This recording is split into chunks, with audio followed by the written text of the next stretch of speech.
it's hard to remember it all. So anyhow, I started this thing, which is now standard in the voiceover industry, where you have to play the actor a sample of their audition so that they're able to match it by character. I mean, I remember Shadow Hearts. I did Veronica Vera, and I know she was sexy and tough, and but it's hard to remember all the characters when you've done such a large body. If I would hear a sample of it, I'd be on it in a moment. I mean, I could do voices of all of you. That would be easier. But anyhow, what? You get some mine first. They're queuing. Mine first. No, but I'm really, really good at matching voices. And anyhow, try me later.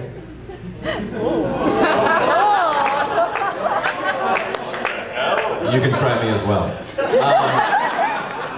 So the question is, what do I identify with of the characters? Now, most memorable, which you identify with, which stands out in your memory. Right. Well, now, unlike these people, I actually haven't done a lot of video games. What do you mean, these people? These people. I mean, I've got like kind of a fractured career, and I'm on a couple different things I do on camera as well, and then I also do a lot of commercial voiceover work, which is, the one that I most identify there would be the one that paid the most. But with video games, that would be laughable. But I would say that there's actually of the big ones that I remember, because the video games that are anime, I get it all confused. But a lot of those games, I'm actually not proud of the work that I've done in those, because they want you to match the quality of whatever that voice was that was in Japanese, and then the producers in Japanese who's translating through somebody to the director, and they're just giving them, if they're happy, whether it makes sense or not, this is all that matters. So somebody, the Tales of Vesperia, somebody was brought up, and if I recall correctly, I don't think I do a very good job on that. But I'm glad people like it. But I would say, for me, like the big ones, Resident Evil, obviously, because Albert Wesker, everybody wants to be a badass, and they let me eat the scenery in that in RE5, so that was nice. It was, the weird beginnings, because I was matching 2 other previous actors and all that. But I mean, I love the just being able to relish, Megalomania is a fun experience. But I would have to say the closest to my heart would be Legion in only because it's a fairly easy voice job, but also the subtlety of it, because it's really just on the slight lilt of a vowel here or there to give him some emotion for somebody who's not supposed to have any emotion. So that and then of course you get down to the death scenes and things like, does this unit have a soul? Just like and then the only other one I would say would be Gabby. A couple of people have done Gabby, but I did Gabby in some of the Dot Hack ones. And Gabby was fun because it was my morning voice. So and it's fun to play somebody who weighs a lot more than me. So those are my answers. All right, I'm going to start going to the audience for questions. Raise your hand, and I will come over to the next person. You had your hand up for a while now. What's the weirdest line you've ever had to say in anime, video games, film, whatever, that made you have a totally little WTF moment where you're like, who wrote this? What the?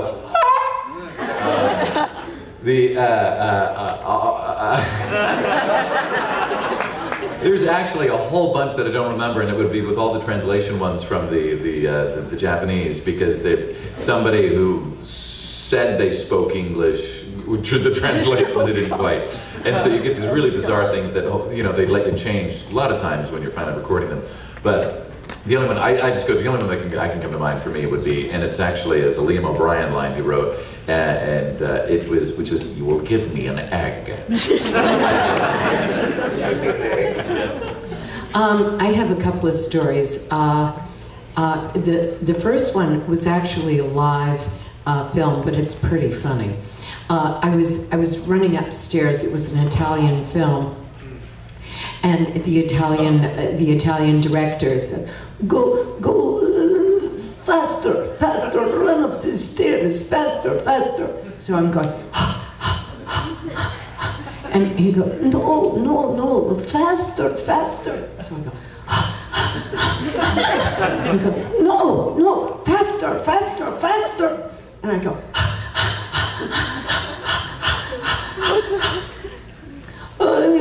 sounds like orgasm.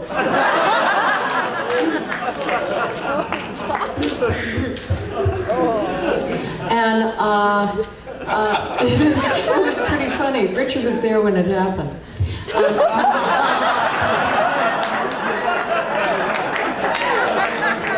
My lips are sealed.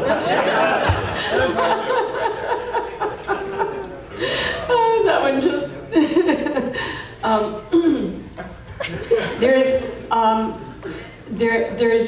there's some funny things that happen when you're translating the Japanese to the English, and sometimes the Japanese producers do not realize what they're doing. So I was in Noen, and one of my lines, they named the characters. It was you, he, she. I mean, which is, I mean, these were their names. I was one of them too. So they got all the, So one of my lines was, you, where are you? Anyhow. Which means, why are you a Capulet, right? Exactly.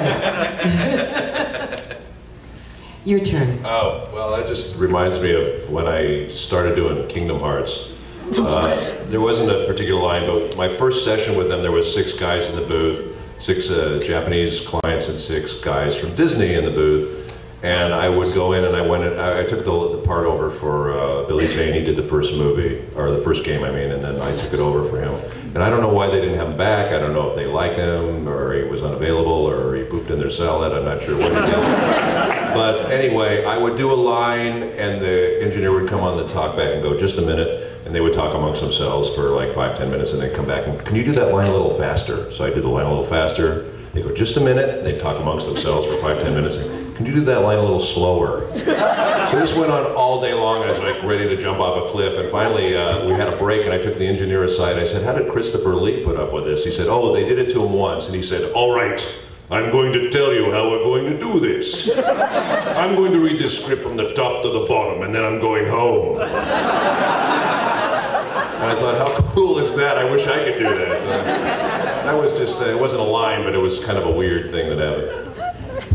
Had a line in Naruto once where Mary Elizabeth McGlynn, Naruto's house. yes, she directs most of the dub, and we had a scene.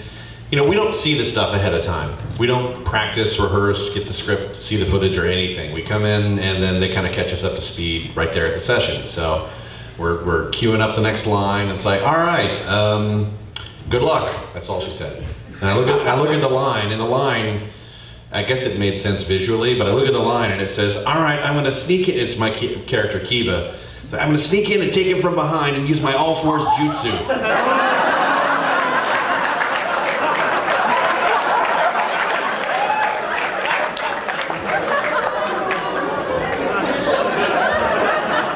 It took a good 5 minutes to get through that line without laughing. No comment. We have had moments like all of us in the booth where some of the lines are just so strange or funny that it takes us like 5 or 10 minutes to get back to the thing because we're laughing so hard. So. Yeah, there's hours of outtakes and blackmail audio that ruin our careers. Which reminds Richard Yes. and me that he's got the outtakes from Saturday night outtakes from It's really Loop on the good. 3rd, Bobobo-bobobo, and Noen. So come see it, they're hilarious. It's blue. 18 and older only though, folks. Yeah. Some salty language. Oh, yeah. All right, Larry had to leave, so I'm in here now. He Thank God. I mean, said you guys were the 4 ghosts from Pac-Man. I was way out. what? All right, next question, right here. Okay, what part did you play in Bobobo-bobobo? What part did I play? I played Bobobo-bobobo, Super Fist of the Nose Hair. All right, next. Yeah, but what part did you play? Right there, go ahead. When you guys do voice acting for video games specifically, and you have to do like hit sound effects, like somebody swipes at you with a sword or something. Yes. What goes through your mind? Like, what do you just like imagine somebody hitting you, or do they just ask you to say it and then they'll figure it out, or what? Should I go? Yeah. Okay.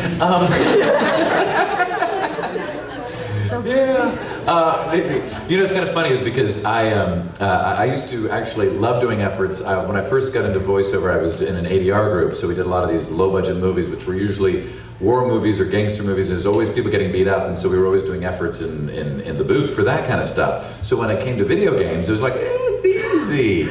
But it turns out it's not easy because especially when they're the Japanese ones, they've got such a sound in mind for the type of hits that may not, like when I get hit in the stomach, it might be, and they're going, no, it's, okay. So I'd say so it all depends on who's directing you or whatever. But a lot of times just you give them like 2 or 3 and move on, and they'll let you know bigger or smaller or change the vowel or something. But in the mind, I'm usually imagining where I'm getting hit, or if I'm giving the efforts of hitting, then that's why usually in the booth you're kind of doing this stuff, which is weird when they went to this whole mocap revolution. Because when I did facial mocap on RE5, you can't move any of your body. At least for that session, they wanted all the beams to go, so can't move your head or anything. So you're going, and it's so weird because you can't. You need to have your body to help get that sound out. And then I'll say that there's one director, Talisman. Yeah. Talisman Jaffe. Talisman Jaffe, who's awesome because he's just like, okay, we're gonna hit record and I'm going to do the sound and you mimic it. And I'm like, yes! So literally you run through 3 pages of efforts in like 5 minutes and like, have a great afternoon. So that's my experience.